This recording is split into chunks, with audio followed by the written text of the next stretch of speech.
right, looks like we're all set, got a majority of the folks here. We'll go ahead and get started. Good afternoon, my name is Jason Martin. I am the General Manager for the Rancho, California Water District. And on behalf of our staff and our board, who I will introduce here in a second, I'd like to welcome you to our annual Farm Managers Meeting. We do have a few of our board of directors here this afternoon, so I'll introduce each one. Bill Wilson, Carolee Gonzalez-Brady, J.D. Harkey, Jack Hoagland, and Bill Plummer. Thanks for joining us.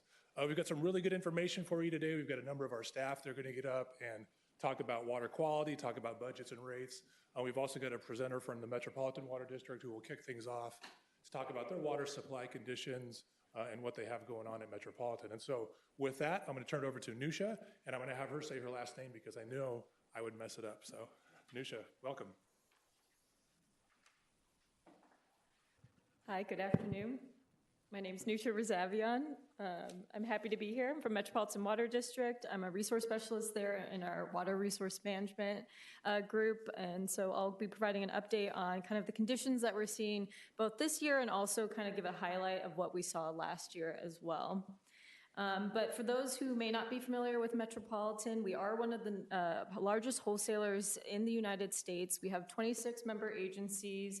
You might be familiar with Eastern and Western over here.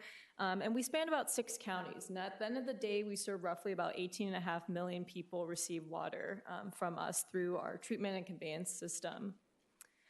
Now, you might also know that we have several sources of supplies. Roughly on average, half of our supplies come locally from our member agencies' local supplies, and then the other half comes through imported supplies. So it's through the State Water Project, which of course is owned and operated by the Department of Water Resources, and then the Colorado River Aqueduct, which was our founding thing for us at Metropolitan. And so throughout today, I'll be going through what the conditions were like both on the state side and the Northern Sierra, as well as how things were looking like in the upper Colorado River Basin. But before I go into this year's conditions, just briefly want to highlight for you how 2024 went for us. So in the Northern Sierra, the precipitation was just about average. We had above normal snowpack there, and our runoff was about average last year in the Northern Sierra. And in the upper Colorado River Basin, pretty good conditions there as well, but the runoff wasn't quite normal for the upper Colorado River Basin last year. And you might recall that in the Northern Sierra last year, we received a 40% allocation. So although we had a pretty good conditions in Northern Sierra, some conditions that were happening with regulations within the Delta prevented the department from being able to export more supplies to us last year. But the good news is with Metropolitan's various and diverse storage accounts that we have that you see here, we were able to store about 400,000 acre-feet of supplies last year. So we were able to store more supplies in San Luis, which is what we call our carryover supplies, as well as store some supplies in region and within the Central Valley for our groundwater banking programs. Now, in all, with those storage efforts, we were able to end the calendar year with a record high amount of storage. So right now, Metropolitan has about 3.8 million acre-feet in storage, and we're actually hoping to be able to add more to that this year as well, which we'll get to in a few moments. But now going into what we're seeing for this calendar year, we'll start with the Northern Sierra. This is the precipitation at what's called the 8 station. That's the one that we look at to see how the weather conditions are doing in the Northern Sierra for the precipitation front. So luckily it has been above average this year. You can see that in that orange line if you compare it to the blue line here. So just about above average, which is good news on that front. But more importantly, if we look at the Northern Sierra snowpack within that area, the good news is that it did peak above average at about 120% of the April 1st average.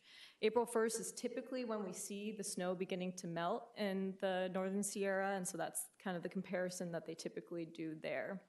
And right now, the department is forecasting runoff to be also about 120% of average there too. So really good news on that front. And I really wanted to also quickly highlight what the conditions were looking like in the other parts of the Sierra Nevada. So in the Central Sierras, you think like San Joaquin area, that was just roughly below average at about 96% of normal. And then the Southern Sierra was about 86% of normal. One news tidbit that you might have heard is that overall the state peaked at about 100% of normal, and it's the third year in a row that that's happened. And they haven't seen that happen since, I believe, the late 90s. So really exciting news in terms of conditions throughout California this year.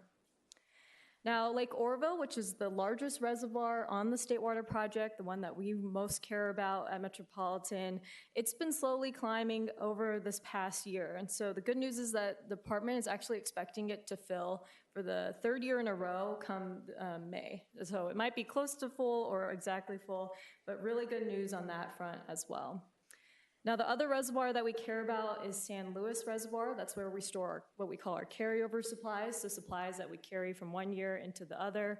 That reservoir is also doing pretty well this year as well. And so we really want this reservoir to end high each year because it will help us be in a good spot with the allocation come the next year as well. And so then on the upper Colorado River Basin front, so it peaked pretty early this year in late March, and unfortunately it didn't get to about average. So it peaked at about 85% of normal, and the runoff is about 70% of normal there. So not as great news on the upper Colorado River Basin front, and I'm sure you're aware there's a lot of negotiations going on right now on the usage of Colorado River water. So this is something that they're definitely looking at as we go on with those negotiations. Now, in terms of how this all equates to the supplies for Metropolitan, really exciting news that actually came late yesterday is that the Department of Water Resources increased the State Water Project allocation to 50%. So for Metropolitan, that's about 960,000 acre feet of supplies just on the state side. And we're likely going to see that allocation stay. You know, usually they increase the allocation each month as conditions are improving, but this will likely be our final allocation this year. Now, in terms of what that means for our total supplies, so here you can see in the purple box is our State Water Project supplies. That reflects that 50% allocation. And our Colorado River supplies are reflected in blue. And that note that I have here on the left is that, as you may know, Metropolitan is the junior priority water user of the Colorado River within California. And so the amount of water that we receive on the Colorado really gets impacted by how much the other users in California end up using in a given year. And so right now they're expected at this time to be using quite a bit of water, but that number does change throughout the year as we go into the summer season and get a better idea as to how much those users are actually consuming this year. But overall, our total supply for Metropolitan is at 1.77 million acre feet. And so given that imported supply, our total demand right now is a little under 1.6 million acre feet, which means that we're estimating to have a surplus of around 180,000 acre feet. So again, this is the third year in a row we're estimating to be able to have a surplus conditions. So really good news for Metropolitan. And again, we're going to be able to add into our record high storage once again this year. And then one quick note I want to say is that might be important for this group is that we expect blends this year within our treatment plants to be on average about 50-50. So about 50% State Water Project water and then 50% Colorado River water. And with that, just a quick summary of how conditions were, and that's it. And I think I'll take questions later. Okay. Thank you.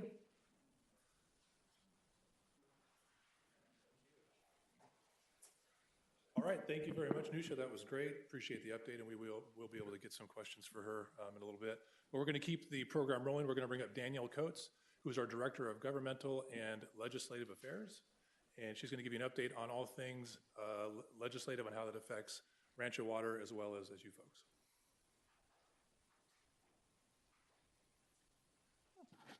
Thank you. Good afternoon. Like Jason said, I'm Danielle Coates. I'm the Director of Government and Public Affairs at Rancho California Water District. By way of the flow of the agenda, you'll see that our Met representative kind of kept it regional. I'm going to keep it kind of more state and federal, regional level, and then we're going to refine it down into what the Rancho specific impacts are to all of us.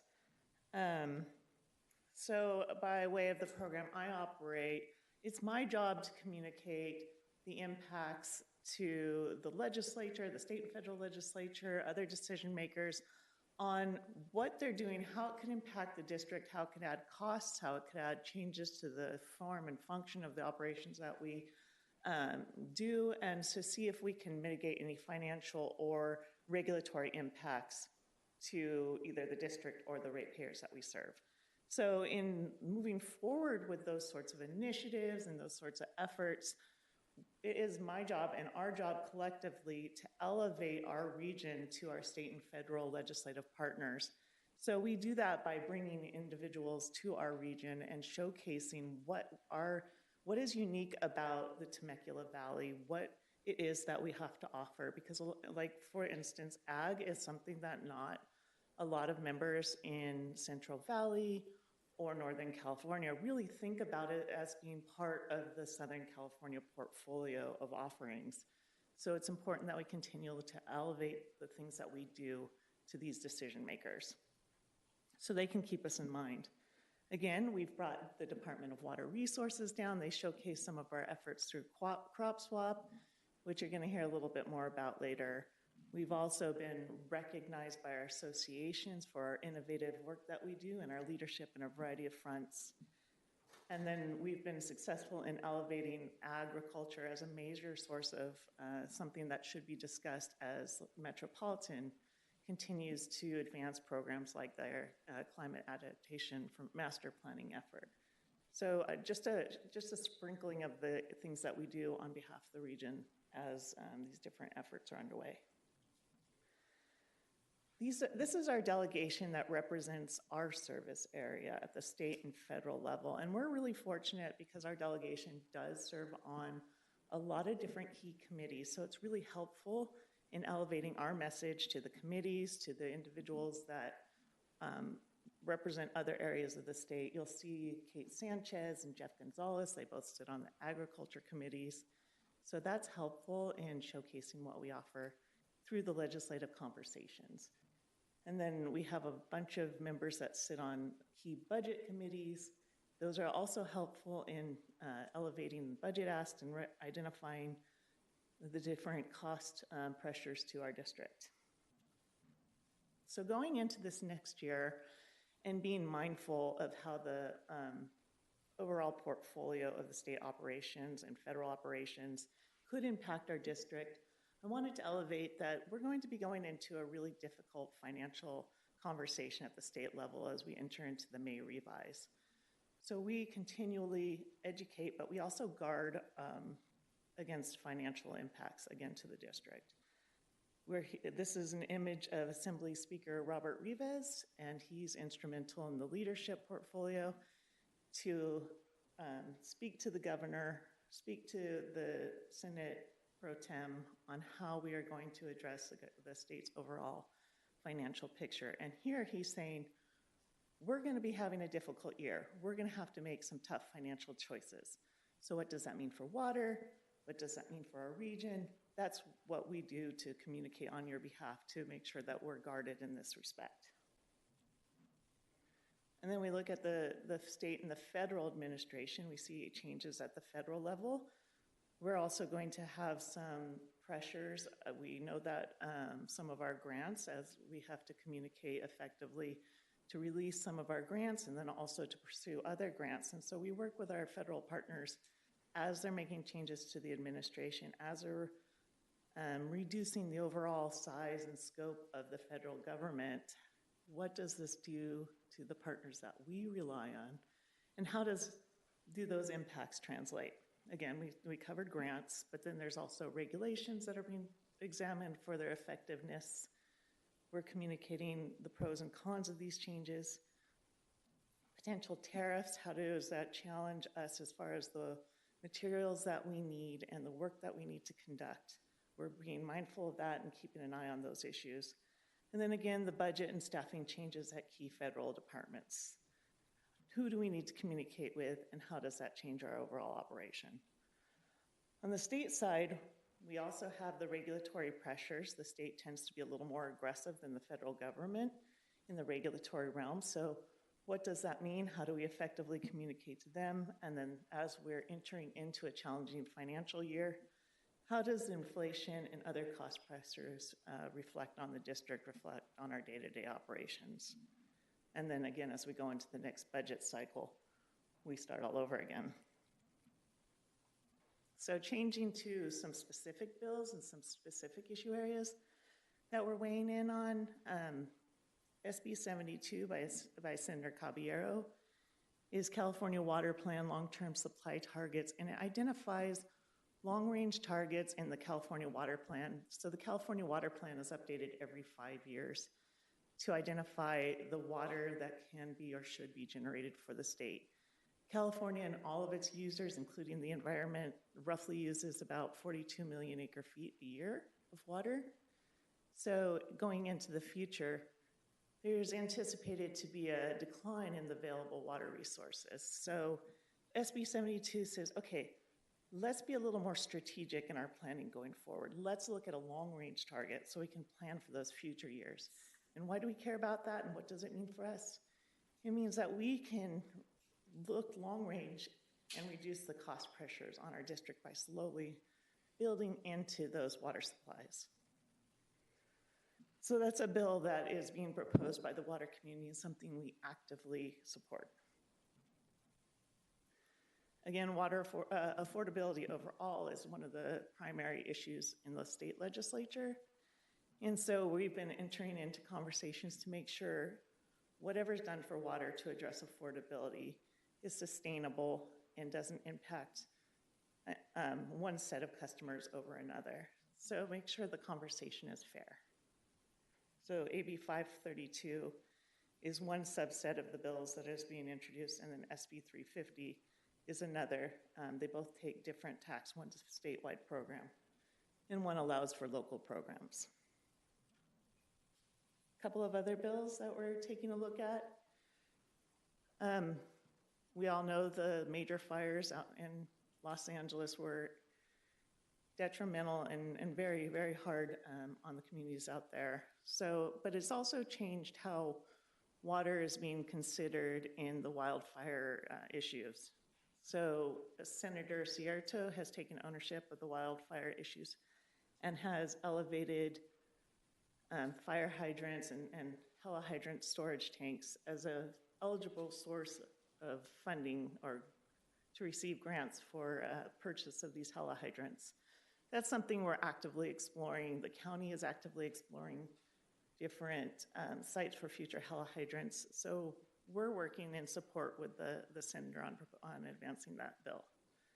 Again, the overall conversation on what wildfire mitigation means to our state continues, and Ventura is being tasked with looking at different avenues and different requirements. So in that conversation, we want to make sure that the appropriate entity is doing the work that's tasked. So what that means is that under that bill, firefighters are tasked with doing an assessment of the water system.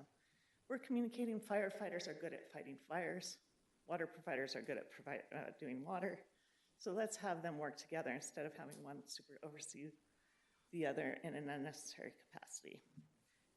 And then still in the wildfire space, Senator Ellen is working to advance additional fees and penalties for anyone caught stealing water from fire hydrants, which is important when you think through the tampering of fire hydrants. So that's a bill we actively support.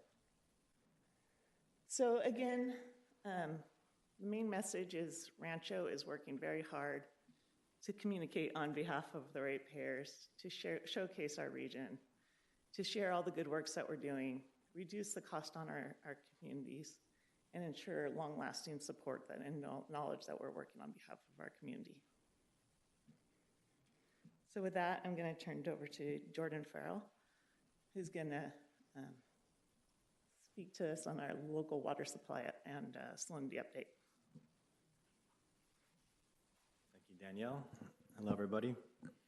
So again, I'm Jordan Farrell, the Water Protection Manager here at Rancho Water. Thank you for being here. If this is not your first time here, then it'll be the same story, different year, unfortunately. If you're new here, then hopefully learn something new and find it somewhat interesting. So for the next 5-10 minutes or so, I'll be going over local rainfall, which is a stark, drastic difference from the statewide approach that Nusha shared with us a little bit ago. I'll go over the updated water levels in Bell Lake, how much water we have in storage, discuss groundwater levels and how are the basins looking currently, and then I'll discuss how much water we project to produce from our groundwater basin next fiscal year, and finish up with the TDS and chloride levels. So as I mentioned, statewide precipitation looking good, a lot of 100% plus numbers. Locally, as we all know, is a pretty brutal winter. We're about half the average amount. This graphic here shows the month-to-month comparison in the line charts, and the shaded area shows a cumulative total. So as of today in April, we're about 7 inches of rainfall measured here at the district headquarters, which is about a little more than half of what we have on average. And this map here shows our groundwater basin broken up into different subunits, and the clouds represent where we have our rain gauges. And so it shows how much rainfall fell in those particular areas of the district. Now, while it is nice to have 10 plus inches rainfall in the Santa Rosas, in terms of groundwater basin management and sustainability, we really want that water to fall where we pump out of it on the east side of the district, because about 70% of our groundwater that we produce comes out as Papa Valley subunit. So again, we want the rainfall to occur over there, because that way the basin can get replenished, which means we can produce more water from groundwater, which means less water we got to buy from Metropolitan and treated import at a higher rate cost. Moving quickly to Vail Lake, the bar graphs represent how much water we have in storage in terms of acre feet, the orange being the current year, the yellow being the previous water year, and the line graphs represent the elevation. So currently we're about 14,500 acre feet of water in storage, which is about a third full of our capacity. And we're about 2,000 acre feet to date less than where we were last year. And so the more water we have in storage, the better it benefits Rancho Water, because the more water we have in there, the more water we're able to utilize to recharge our groundwater basin.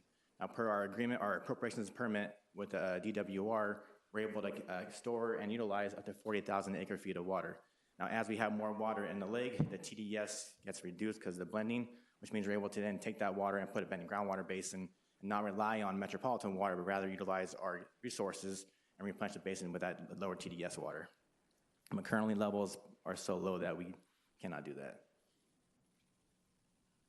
So this chart here is an average of the groundwater levels in our basin. So again, it's the Papa Valley as our main production for the subunit. So this is about an average of 4 key indicator wells. It goes back to early 2000s, where we had the inception of our water resource management agreement with Kent Pendleton, to where we have an agreement to where we would manage the basin sustainably and keep levels at a baseline level of around 55 feet below ground surface is where it happened. And so we were doing pretty good for about a decade or so. Then the severe drought hit in the 2010-ish. That's when we had an agreement with Kent Pendleton, our partner, and we said for the upcoming years, we will leverage the groundwater basin and overpump it with an agreement that we'll get levels back up to where we need to be sustainably. And so we were doing that, which shows the major decrease in groundwater levels for the next almost 8-9 years. But in late 2022, the board of directors authorized us to purchase additional water from Metropolitan to replenish the groundwater basin. And so you see, since October 2022, we put an additional 20,000 acre feet of water back into the basin to replenish what was withdrawn over the previous 10 years. So that was a huge benefit to the basin, huge benefit to the customers and to Rancho Water and to the community. That was a tremendous effort to get the levels back up to where you actually really need to be. So for next fiscal year, we're forecasted to produce around 16,000 acre feet of native groundwater from our basin, which is about a third of the overall production. Around 15,500 acre feet of that production will come from the raw water we purchase from Metropolitan. We recharge it to our basin and pull it out right away. So in total, the amount of groundwater produced for next fiscal year will be around 31,620 acre feet, or almost 2/3 of our total production. The remaining third of water will be purchased treated water from Metropolitan. And then a review of local salinity levels. So this map shows a comparison from about 2.5 years in time of the TDS in our system. So the blue is our well water, which we sample. Some different, some are every 3 months, some are every 6 months, it all depends. But the wells we sample on a frequent basis. The red bar is from Metropolitan data, and the green is what we have sampled throughout our distribution system. So, and the purple line that goes from top down just shows the percent blend of state project water we get from Metropolitan. And as you can see, as that percent goes down, the more water we're getting from the Colorado River, which has a higher TDS and chloride content. So you'll see as it goes down from 34% down to 13% year to date, the TDS rose on average from 500 to 600 parts per million from Metropolitan. So the good news is though, like Nusha was saying, the blend will be up to 50% hopeful for this calendar year, and we're already seeing that increase as of now. So while 2025 does show a 13% blend of state project water, this past month we're up to 35% for metropolitan. So it already is increasing, and TDS is going down. We are seeing that. And the same story, but with chlorides this time, same story. So as the percent blend goes down from metropolitan, the levels go up into the system. Our well water is pretty much consistent year to year. The reason why it differs on the graph is because we have the different wells are sampled in different times. So some wells will be captured next year as opposed to this year. But overall, our wells are consistent with how much TDS and chloride are coming out of them. It's just the metropolitan water that fluctuates drastically as the percent blend changes. And as a reminder, all this data that we capture with our system is on our website under the water quality section. It has where we take our samples at 9 different spots in our distribution system.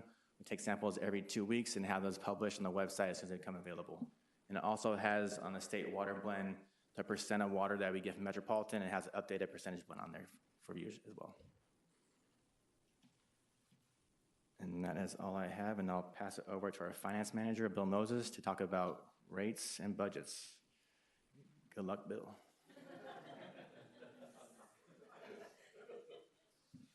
Good afternoon, everybody. Thank you, Jordan. So I'm going to touch briefly on our budget for next year, and then we'll talk a little bit about rates and charges, which is probably why everyone's here today. So briefly on the budget, what we're forecasting for next year's operating budget is about $99 million, almost at that $100 million threshold. And you'll see that that right side of the pie, the blue bar, or the blue chunk of the pie is our source of supply. And that's our biggest chunk, 54%, and I gotta put my glasses on, $53.3 million. And of that $53.3 million, and Nusha, you can put on your earmuffs now, it's $50 million is going to Metropolitan. So it's a big chunk of where that cost is coming from. So that's what we're looking at for our proposed budget for next year. Some of the cost drivers, I just mentioned it. Metropolitan's a pretty significant cost driver for our source of supply. You can see some of the increases that we have for this year and next year. Metropolitan budgets and does rates on a calendar year. So treated water, 11 and 9% increases, raw water, 1 and 8%. And then the one that is pretty significant is the fixed charges. So we pay those regardless of how much water we take from Metropolitan, and those are going up pretty significantly, 16, 12%, and 8 and 4%. And then energy as well, we've all experienced energy increases. It looks like it's going to go up about 7% based on our forecast for next year. Another look at the Metropolitan increases, and so that red bracketed area, that's what is driving our budget this year. And those 2 years, those rates are approved by Met. The 2 following years are their forecasted rate increases. And showing this, not to be a doom and gloom person, but just to let you know that there's some significant potential rate increases on the horizon for Metropolitan. The light colored bar is untreated and the dark colored is the treated. And then similar look at their fixed charges. So again, we pay these regardless of how much water we take from Met. And you can see next year there's a little relief in 2027. I'm sorry, not next year, but 2027. But then out on the horizon, there's some pretty significant challenges there too. Shifting over now to rates and charges, again, probably what's most interesting to everyone in this room. And last year we went through a comprehensive rate cost of service study. It started in October of 23 and it finished in June of 24 last year. And what we did is we looked at a 5-year study period, but we actually had the board look at and approve 3 years of rate changes. And so that first change took effect last July 1st of 24. And then the next one happened in January of 2025. And so we'll have another one in January of 2026 and then January of 2027. Those are all approved.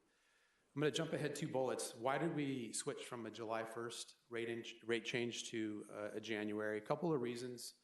Generally, I think most people here are ag customers, and your budget for water, your water budget is on a calendar year basis, so it better aligns with your budget there. I mentioned it before, but Metropolitan's rates and charges are also on a calendar year basis. And then I think the real hope there was that we would implement these changes so that you all had some time to adjust to these. And typically, or generally, your more lower water use months, which is the winter months. We used to do these in July, which is probably when you're using more of your water. So this gives you some time to adjust to the new rates and to basically, change any kind of usage that you can to help mitigate some of those rate increases. I mentioned the next bullet is phased in rate increases. What does that mean? And I'm going to link that to the last bullet. So when we develop these rates, the rates are not ensuring full cost recovery. What does that mean? That basically means that the amount of revenue that we're projecting to collect is less than how much we're projecting to spend. So we're basically running at a deficit. And the way you're allowed to do, or the way you can do that, I shouldn't say allowed, the way you can do that is that you're using reserves to close that gap. And we did that intentionally. We wanted to do whatever we could to help customers mitigate those rate increases. And so we're projecting for the next 4 or 5 years to basically run a deficit here at the district. And what that does is that eats away at those reserves, and we feel comfortable doing that, again, to help offset some of these increases. But the goal is, at the end of this 5-year study period, that we would at least break even so that we're collecting what we have to spend to operate and maintain the system. This next slide, and just to kind of preface this, everyone in this room's water bill is going to be different, and it's different for a couple of different reasons. It's based on your meter size. It's based on which division you're in. Rancho, generally on the east side of the 15, Santa Rosa on the west side. It's determined by your water budget, how much water you're allocated for the year, and then finally, how much water you actually use each month.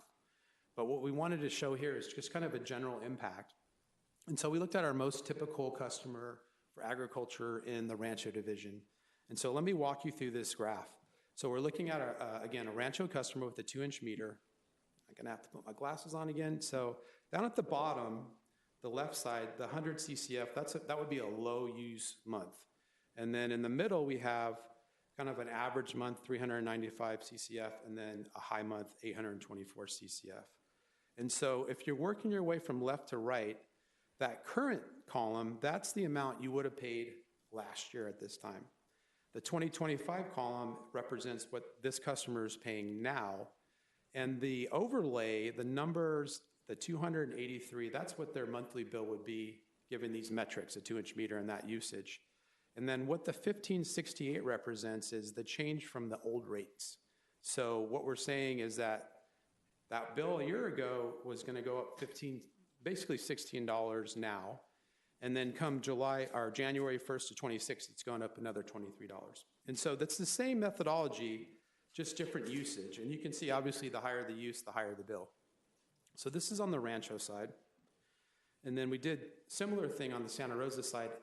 We just used higher CCF because on average, our Santa Rosa users use more water for a 2-inch meter than our Rancho users.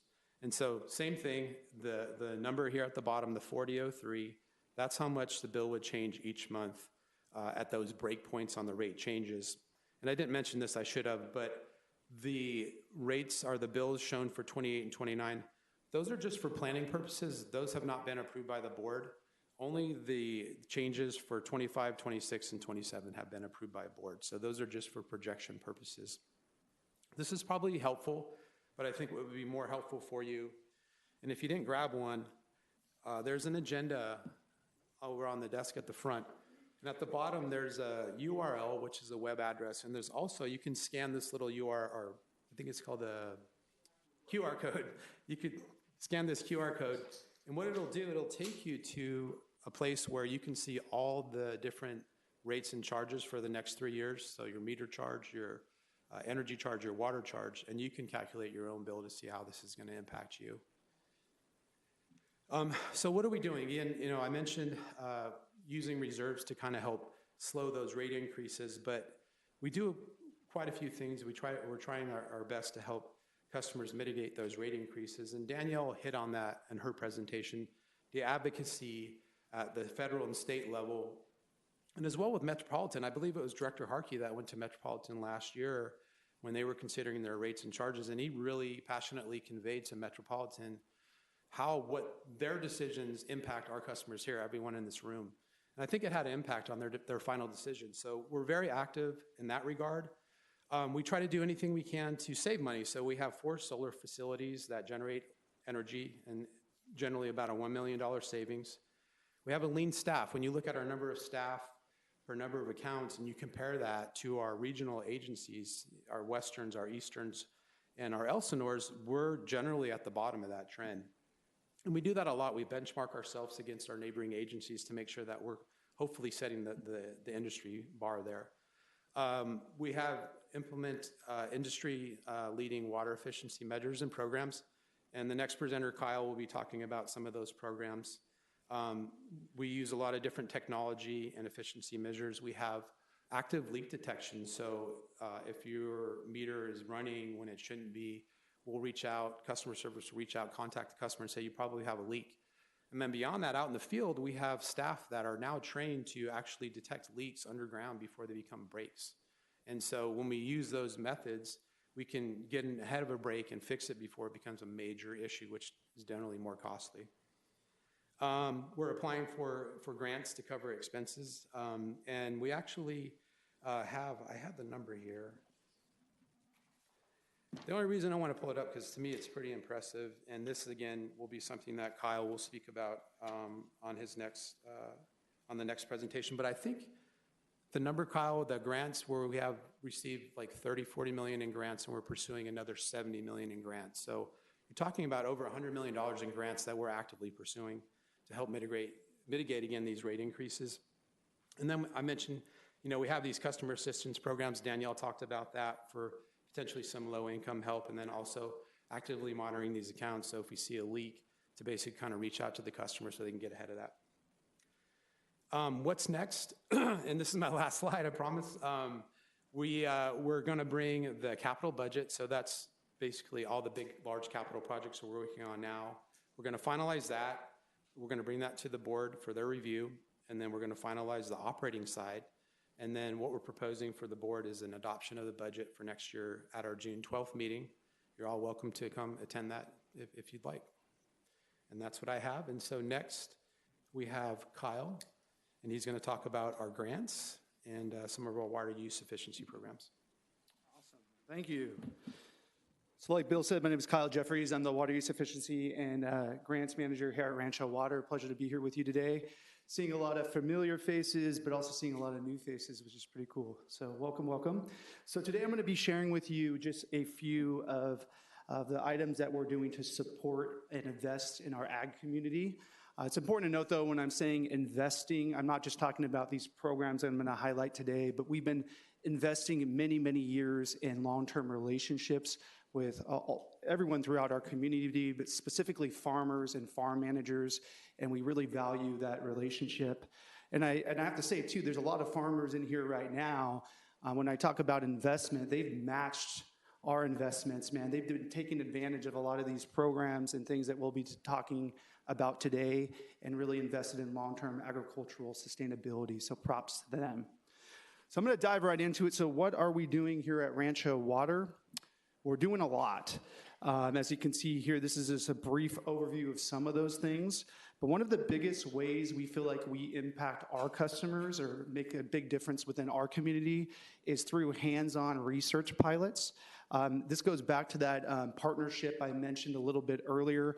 We partnered with wine growers, with vineyards, on a bunch of different irrigation trials, one of them being our regulated deficit irrigation study that we did a few years back. We look at technology. We worked with them on sap flow sensors. When we're looking at our avocado growers, there's a whole bunch of things we do, but we really try to take advantage of emerging technologies, specifically with remote sensing technologies surrounding by automated valve controls, scheduling automation, and then of course we dip into the whole technologies in regards to soil moisture sensors and so on and so forth.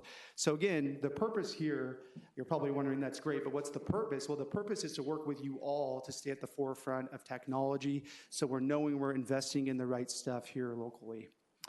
When we look at technical assistance, I did not list all of it. We have a whole bunch of assistance programs, but the one I want to highlight today is called our free ag evaluation. This is where one of our field experts, which is here today, Lance, he'll be speaking in a few minutes, but he goes out directly to your farm. He'll turn on your irrigation. He'll do a distribution uniformity test free of charge. He'll provide you with the results of that along with a list of upgrades that he recommends. He'll provide you with a customized irrigation schedule. And then the best part that Lance does is he sits there and he looks for any opportunities that we could pay you to update your irrigation system and make it as efficient as possible. So that's one of probably one of our most popular programs we like to talk about. And then the most popular out of all the type of support we provide our customer surrounds financial incentives. That's a given. And when we think about financial incentives, there's really one program that encompasses all of our ag incentives and has really evolved throughout the years. And that's this crop swap program that was referenced a little bit earlier. Many of you are well aware of this one, but if you don't, this is a great program. This crop swap program I'm showing on this side. This was our original program, and this was developed in response to the major historic drought of 2012 to 2016. We launched this program in 2016 through a $4 million grant. And what we did with that grant money is we paid for crop conversion projects for our customers, meaning particularly struggling farms. We would reach out to them and we'd say, hey, we're going to pay you to remove these really high water demanding crops on your farm, like avocado, and replace it with crops that require far less water, like wine grape. So as you can see on the bottom right there, those are our most popular conversions for the original crop swap program. And we're paying a good amount of money, $15,000 per acre for an avocado to wine grape conversion. And this program was extremely, extremely successful. As you can see, we converted over 326 acres, which results in over 800 acre-feet of water saved every single year. So we're still feeling the impacts of the water savings because of the original crop swap program. So because of its success, we've had a lot of neighboring agencies who would come to us and ask a little bit about the program, showed a lot of interest. And our general manager, as well as our directors, did a fantastic job working with their general managers. What can we do not only to support Rancho water customers here locally, but really support the ag community as a whole, especially when it comes to the ag economy? So what we ended up doing is we partnered on a grant application. It's a $5 million grant application through the Department of Water Resources, and we received it. And this original crop swap program is now called the Regional Crop Swap Program, because we expanded all these incentives to northern San Diego counties, and we get to include these other agencies listed here that now can participate. What's interesting is we didn't only expand the actual program and territory, we expanded it when it comes to what type of projects we're offering our customers. So we still have the crop conversions there listed, but we also have other project types like stumping. We're paying people to stump their land, or their crops rather. We're paying for irrigation efficiency upgrades, as you can see there, and other best management practices. You'll also notice that the incentive amount increased quite a bit. The avocado to wine grape incentive in the original crop swap was about $15,000 per acre. Now it's a little over $22,000 per acre. So what we're seeing with these applicants coming in and when we're paying them out is that this particular program is covering almost like 80 to 90% of the total cost of the project. And we're really asking customers, hey, bring us in all your receipts so we can see how much this is actually covering. So it's a great, great program, and we're really, really proud of it. So today we thought it'd be fun to kind of dip into a little bit of the details, give you a sneak peek behind the curtain as to what customers are participating in and what projects are getting some traction. So the first thing we wanted to point out today is that we have a lot of participation. So this project launched back in April of last year, and we currently have over 293 applicants right now. Rancho Water still, we have the most applicants, but what was really interesting here is the project types of who's participating in what. So if we look at the farmers in our service area, by far our farmers are participating in efficiency upgrades and best management practices, whereas the farmers in the other regional areas are concentrating more on crop upgrades.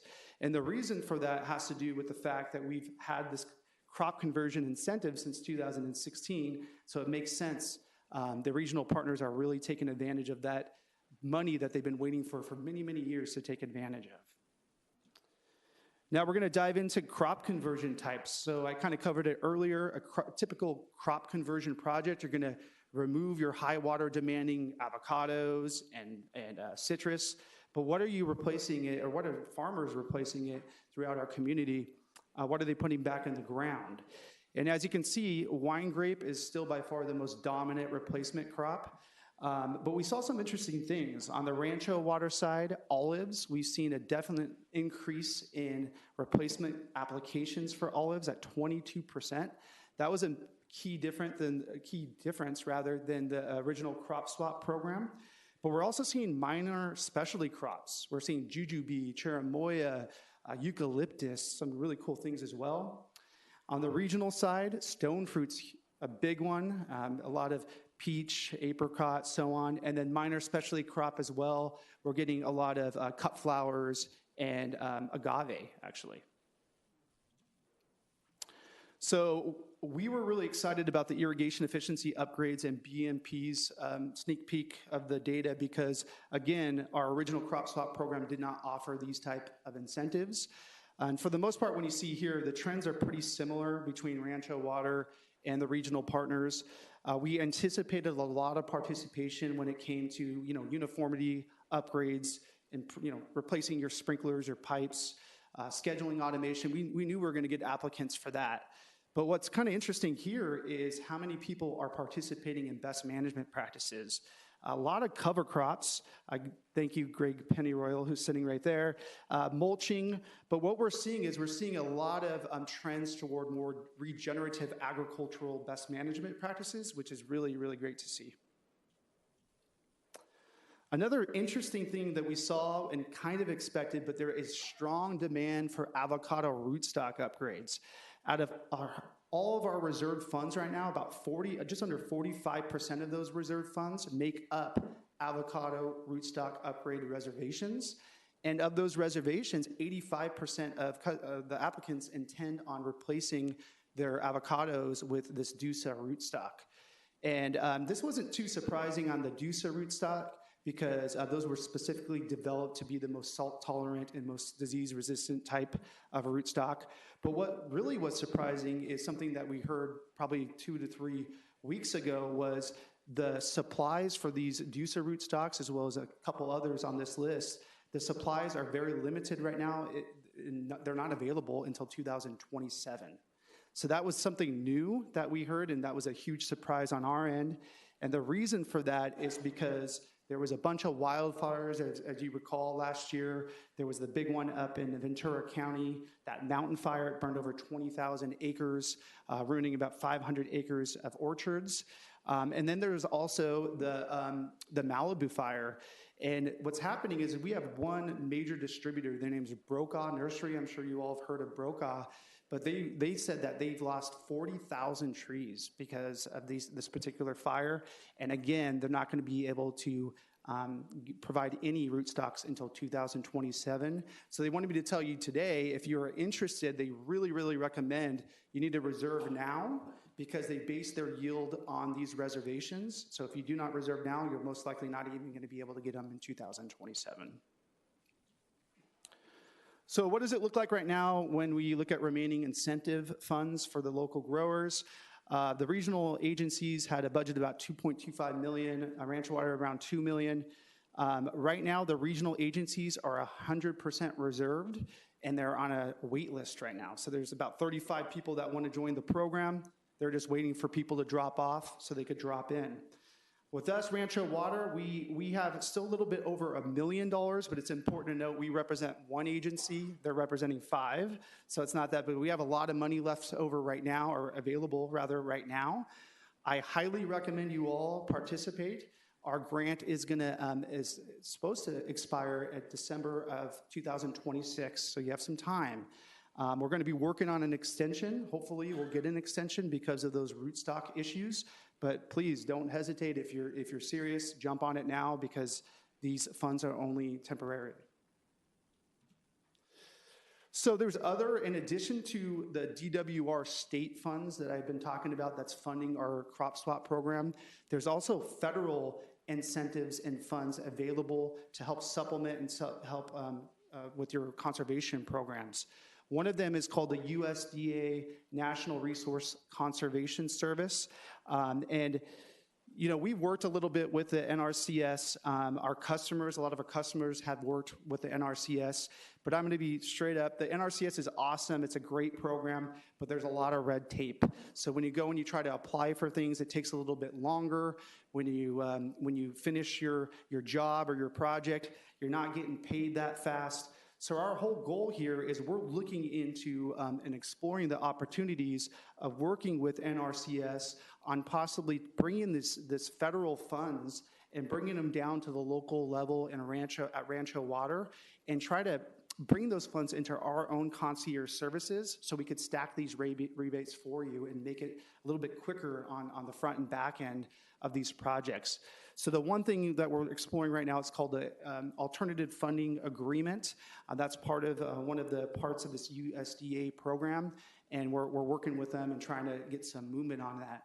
But as you know, federal funds right now are frozen, so that's been a little bit of a concern, but it's on our radar, and we're definitely gonna take advantage of that.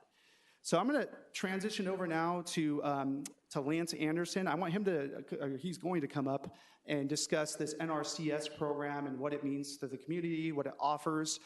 For those of you, many of you probably know Lance better than I know Lance, but he's been in the community for over 2013. So he's awesome. So I'm gonna pass it over to him.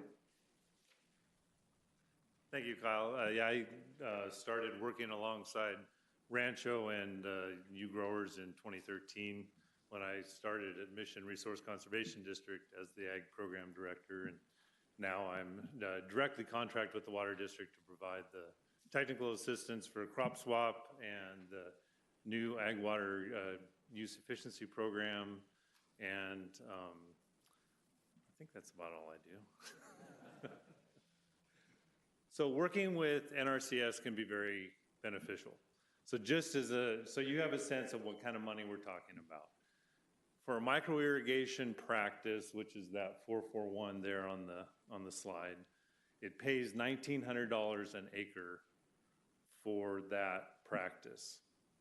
They don't ask for receipts, they don't ask about labor, they just certify that you do the practices according to their standards.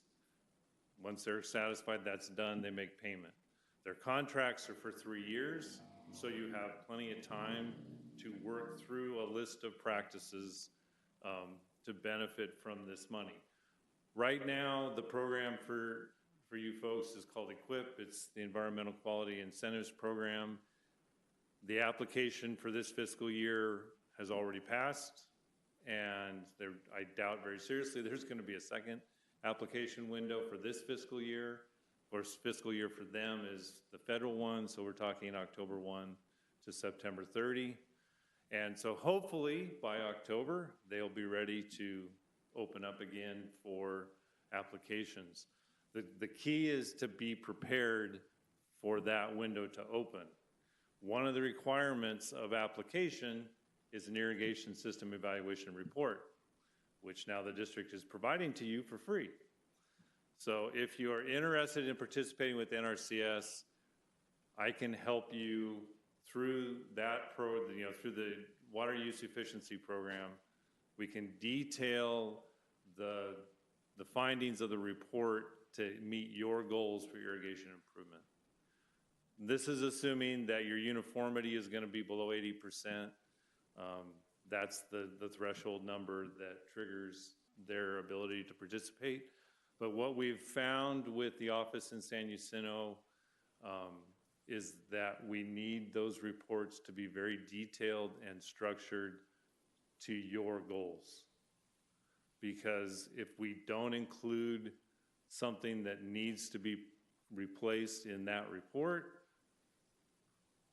the property owner's told, we can't do that practice because it's not in the report. So now we learned that the hard way. Now that we understand that, we know how to set up an irrigation report so that the goals of the property owner growers can be met.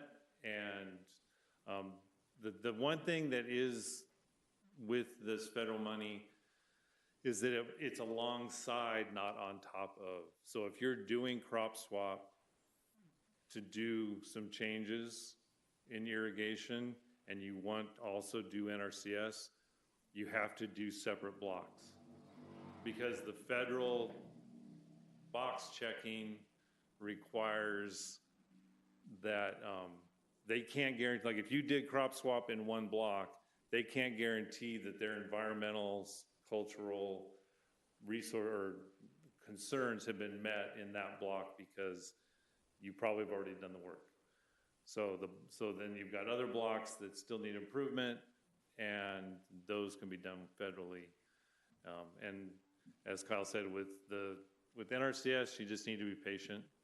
It can take up to a year from when you apply to when you're signing a contract and starting.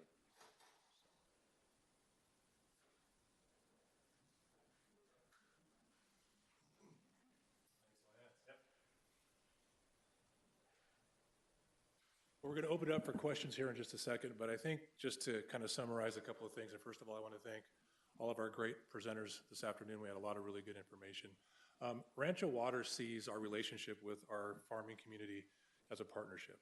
We work very hard to make sure that we're doing things that offer the right programs, the right incentives, and the right information to make sure you can do your job effectively and at the lowest possible cost. The ways that we do that, we really focus on innovation at Rancho Water. We were the first in the state back in 2015 to have a real-time water budget to water use monitoring tool that we could offer our customers. In fact, our ag customers today can log in and actually see your usage almost real time, up to about an hour or two ago. One of the first and only agencies to do that. The crop swap program, there isn't another agency in the state that offers that. In fact, when we go back to DC or up to Sacramento and we advocate on behalf of our district and our customers, when we mention crop swap, we often get people's reactions saying, oh, you're the agency that does crop swap. They know about us, they've heard about us, and they use that as a template for hopefully something that they can provide both at a state and a national level. And so I just wanted to really highlight the partnership component of that. We understand the value that ag brings to our community. It's been part of our community, since we were all here, right? It was cattle, it was ranches, and now it's thriving farms. And we want to make sure that we continue that. We know about $1.2 billion of economic activity is generated every year because of the ag part of what we have within our district. And then speaking of innovation, just the partnerships that we have, and Kyle touched on this, but the regenerative ag that Greg Pennyroyal is working on at Wilson Creek, and the different things that we've done with different farm managers and agencies, we're just very proud of that. And so again, we like to think this is a partnership. We want to work with you to help make your business thrive and be profitable and be there in the future. And so that's what our team continues to work for and strive toward. And so with that, I will open it up for questions for any of our presenters today, and we're happy to take those questions. And I will be repeating, we'll repeat the questions because we're recording this, so we'll repeat it back since we may not be able to hear you from the audience. And my team's welcome to join me up here, because I'm sure I'm not going to be able to answer any of these questions as well as you are. Mr. Pennyroyal. So my first is actually a comment to my fellow farmers. If you're going to be going after the grants, tip from having done this for a lot of years. Go to Rancho, California first, get Lance out to your vineyard or your farm or wherever, and he can help you do the other stuff. The federal stuff is a great program, but you take a wrong step, there's a problem with the paperwork. So get Lance out there. He's played both sides. He knows how to do it. I'm really glad to hear that you guys are doing this sort of coordination, because it's a minefield. But it's a good program. It was a very good program to get a lot of good results. So anyone who's interested in doing it, call Rancho, California first. Thank you, Greg. Second is a question, and that's, Danielle, for you. You're talking about the cost savings of conservation. Do you guys have some sense of what the cost difference is or the economic benefits of having recharge in our basin versus having to buy outside water? And the reason I ask that is that gives us some idea as to what our financial incentive is to create things here, that we're capturing more water and regenerating our watershed here with pure water. Well, Greg, you said the F word, so I'm going to bring our finance guy up to answer that question. So the cost differential from buying the two types of water from Metropolitan is about almost $500. So the treated, which comes and goes directly into the system, versus the recharge, which Jordan talked about. That's where we buy the untreated water. It's 40-something%. Right. Yeah. Now, that changes every year, right? You saw some of those percentage increases for Met. Right, but in it's the future. 40-something%, 40-something $million. That's a lot of dollars. Well, yeah, and that's one of the things that we're really focusing on. We talked about our grants program earlier, and we take that raw water and we put it out into our upper Valle de los Caballos recharge ponds. And if you know where that's at, it's out by Galloway Downs, out on the east side of the district. We take that raw water, we put it in the ground, and then we pull it out just downstream. We just kicked off about 8 months ago a project to expand our capabilities out at the UVDC to be able to recharge about another correct me if I'm wrong, 3,000 to 5,000 acre feet. Okay, we're shooting for 5,000. So 5,000 acre feet additionally per year that we can recharge and pull out and use that lower cost imported water, that untreated water. If you do the math on that, if the delta is $500 per acre foot between treated and untreated, and you've got 5,000 acres, that's $2.5 million a year that we're going to be saving on those imported water costs. Now, there's a large capital component to that. There's a cost to that, but of the $40 million project that we're working on out there, $9 million of that was funded through grants that our team went out and was able to achieve. So we're very, very proud of that. And I assume lower dissolved solids and lower chlorides? It's the same water that we're bringing in from Metropolitan. So again, it's the same. It's more of the same water. Correct. Mr. Hoagland. Thanks. Just to kind of tee off on storing a lot of water, this is sort of minutia, and I don't want to shoot the messenger, but if Met's going to have another 180,000 extra acre water supply beyond their anticipated demand, are they going to do anything that would really get that water out and back to the agencies that can store it in groundwater basins, El Chino, Gus? There's San Gabriel. There's a lot of places that have storage capability, but Metropolitan, and again, I don't want to shoot the messenger, but Metropolitan just can't seem to get out of their own way to create a program that would make that financially feasible for our agencies to do that. That's a great question. So the question was in terms of storing more water regionally and incentivizing more in-region storage within our agency. So we do have our cyclic storage program. And actually within that demand number I showed earlier, we are storing about 160,000 acre feet this year within those cyclic programs. It's mainly Upper San Gabriel, more west than here, but I hear you. That is a concern, is trying to incentivize more programs in region. We have tried to work on creating new programs the past couple years. It hasn't really passed the board hurdles that we have, but we are really working towards incentivizing more in region storage.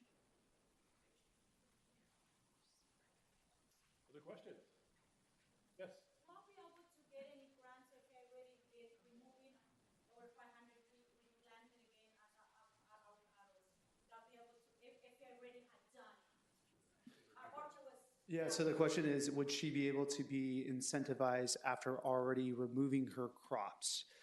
The unfortunate answer is no, because our grants require you to have those crops in place beforehand, because we're proving water savings through a lot of these grants, and you've already captured the water savings component there. So unfortunately, no, but think of us definitely in the future, and take advantage, though, on the best management practices and stuff like that. Those would still be applicable to you.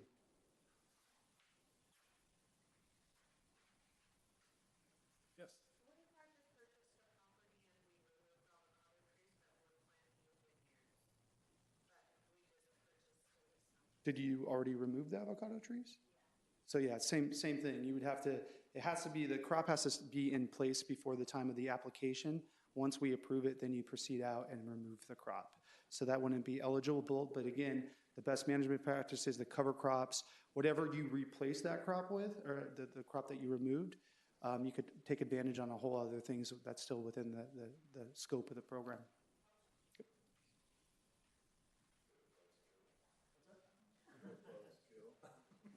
Sorry, Director Wilson. Let me just take this microphone and pass it. Yeah. Brocaws has availability issues with their Yep. Okay, so what if you wanted to sign up today, but you couldn't plant those Medusa trees until 2027? I think there are probably a lot of farmers up there on the west side who may be in that boat. Yeah, so the question was that Brokaw Nursery, the rootstock, in particular DUSA rootstocks, are not going to be available till 2027. So your question is, what should they do if they know that? Should they still proceed with an application? And the answer is yes. But the first thing I would recommend doing is just reaching out to Brokaw and getting that deposit down or that reservation, because when we go to the Department of Water Resources and we ask for this extension, we need to show that the people that are participating are serious. I mean, they're not just holding up all these funds just to drop out and, once we get the extension. Yes, sir. So I have a question, because going along with that, if they're going to extend that way, more likely the people that are wanting to take the trees out are going to be forced to take it out if they're shutting the water, turning the water off to wait for that. Yeah. So how does it not work to have retrospective if there's records of that? And I'm not. Yeah. So you're saying if they follow, so the question, I yeah. don't understand the reasonability on if you could be retrospective pro, Yeah. but not retrospective back if it was within like an annual year. Yeah. Like I'm just trying to figure out how that's justified one way or the Yeah. So the question was, again, in regards to the fact that the incentives should cover crops that have recently been removed. Now, what's like them? Yes. The one thing I'm going to agree with you on is I agree that a lot of the things that happen at the state and federal government very confusing and we don't agree with, but unfortunately our hands are tied in certain circumstances because we're utilizing those funds. Now, not to say that we're going to stay on that path. If we have a new grant opportunity, we always look into strategic ways of tweaking it to hopefully get some acceptance at the federal and state level, but so far, nothing thus far has maybe moved the pin on that. But I totally agree with you. I'm a proponent of that. It's just we can't. Director Wilson. As one of the original authors of the crop swap, Yes. Danny Martin. Yes. Bless Danny Martin. Yep. Didn't we look at somebody that turned off the water before the application or removed their trees and had someone in the look-back period when we first started? So the question was the late Danny Martin, who was a part of the original crop swap program, the development of it. There was a question as if we looked at it at that time about the following issue. Justin, do you want to say anything about that? Oh, Kimmy's yelling at him. This is the grant. Just call him Grant. I orchestrated this today, so I didn't have to do any talking, but it didn't work. But yes, you're right. We did look at that, and what we ended up doing is reaching out to our funding agencies to see whether or not that would be acceptable, and they said no. So we weren't able to fund that project that we looked at. But just as a point of clarification, if you fallow an orchard, the orchard doesn't have to be healthy. It just has to be there and mostly alive, correct? Yes. Okay. Yes, the trees need to be in the ground. They need to be alive. They need to be mostly alive. Yeah, yes. That's. So if you're going to fallow your orchard, just, do the minimum to keep it alive. You can raise that. Talk to Greg. So I think Mr. Figueroa was trying to make a point. If you have the slightest idea that you might want to do something, talk to Rancho first, do it now. Yes. You can always decide not to. Yes.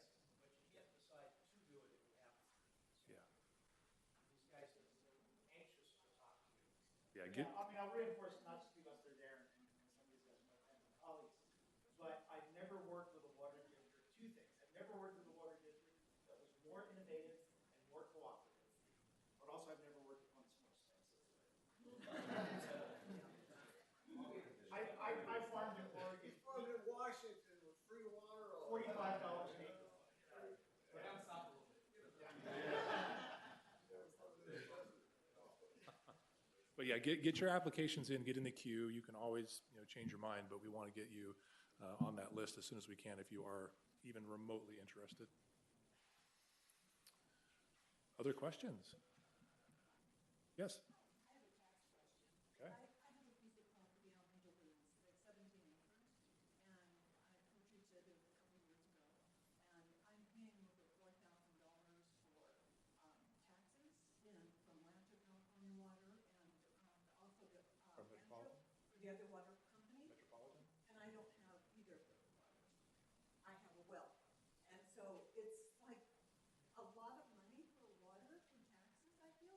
The other question is, when I wanted to get water on the property, they said it would be $3,700 an acre and 17 plus 16,000 to get the meter. So it's kind of, We're getting back to the finance. I'm going to let the finance guy, Pat. Yeah, I can speak to the tax side. The meter stuff, I don't deal with that, but we have engineering services that can help you out with that. On the property tax side, everyone that's in the service area pays a tax, and it's based on your assessed land value only. And what we, yeah. Right. And what I usually do is, I do get this question a lot. I'll give you my contact information. What I like to do is to look up your tax bill on the county website, and then we look at each line, and then I'll walk you through each one. And I can't say that there's an error, but we can certainly look at it. Yeah, no problem, no problem. So let me give you my information, and then you can call me, and we'll talk through it. Okay, yeah. And then to address the second question about the cost of getting water service, I'm not going to be able to answer that directly because every property is different. Sometimes especially if you're up in, you said in Duluth, where you may be at, if there were previous line extensions done, there may be reimbursement agreements on that property that you'd have to reimburse the previous or surrounding property owners that may have paid for those line extensions in the past. We'd have to look at it in detail, but we're happy to have you meet with our engineering services staff and go over that, and we can break that down very, well, in any minutia that you'd like to see it in. Yeah, we can definitely do that. No, you're welcome. Oh, yes. Just in reference to tax, I don't know when you bought, I don't know which way the graph is going for your property, but you had it reassessed. Has it been assessed? They reassess it for you. Yeah. They do that pretty regularly? I just knew when I was in San Diego, they were about 2 years behind, so. Oh, well, I've had the property for about 4 years. Okay, yeah, I don't know, maybe look into it, it might be something a little bit. Sure. Oh, great. The caveat, we are not tax attorneys.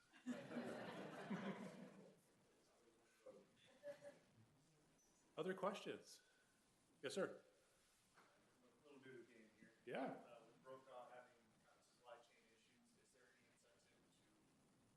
there any incentive to actually splicing some rootstock and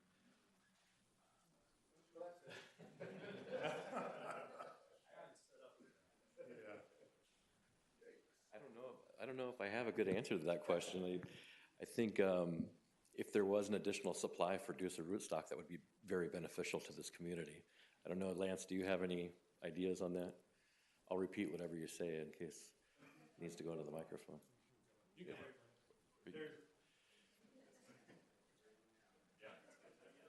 You're not an attorney. There is a new nursery in Valley Center. I don't know their name off the top of my head, but they just received 2 rootstocks from UCR for a commercial trial that will be ready next year, so spring of '26. We can get the contact information for that nursery and see what kind of capacity they have to meet tree demand. I don't know if he has access to do so or not, but I know that because one of the growers in the crop swap program in Valley Center didn't want to go with Brokaw. I won't get into that. But he is getting some of those UCR trees, and they aren't named yet, they're numbered. So this is a commercial trial of numbered trees of some of their new rootstock. So, but they're, yeah, unfortunately, there's only 2, Brokaw and C&M are the only ones selling Deuce right now. So.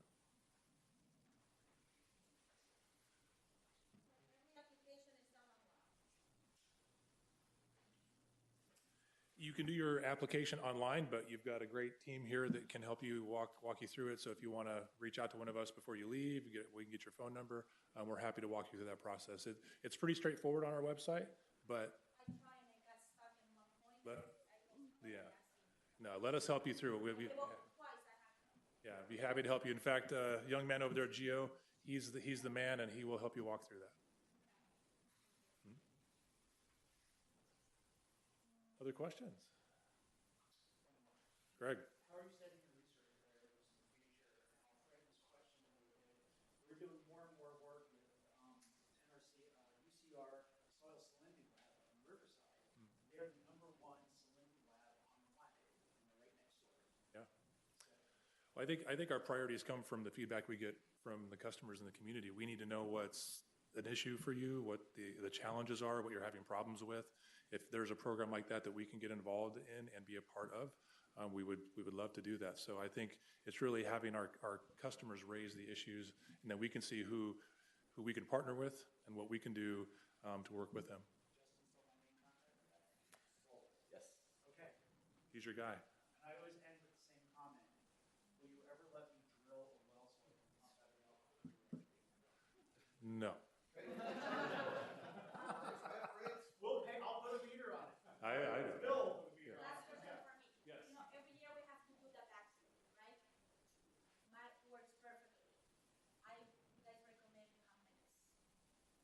I give up on the company that every year they come and the next day you come back for work. And I haven't paid another $500. That's every year for the past 3 years. Last year I find someone else that did better work. So I don't understand why we have to do the backfill when it's working perfectly, and I don't know where they come and just says that everything works, the next day blew up. So I don't know what they touch, what they do, and now we decide to do the box, seal it, and don't let them do it themselves because, I don't know, my husband now is president. Last year there was no problem. We paid whatever amount it was due, and it's fine. But past 3 years, the company that I got very good break the next day. And they're not responsible. So, I fix it, or I don't get water. Yeah, so I don't understand why we have to do it every year, pay all this money when it's perfectly fine. Yeah, I hear you, but it is a legal requirement to have it tested every year and certified every year. That's why we provide a list of certified testers. We have over 100 or so on our list you can choose from on an as-needed basis. But yeah, we cannot see what was performed or not working. All we see is test results. And at that moment in time, when it happened, I'll have an answer to that question. But it's a requirement to have them done every single year. 3 years in a row, I had to do it. The state water board requires it. It's not a Rancho water requirement, it's a state water board requirement to enforce annual certification.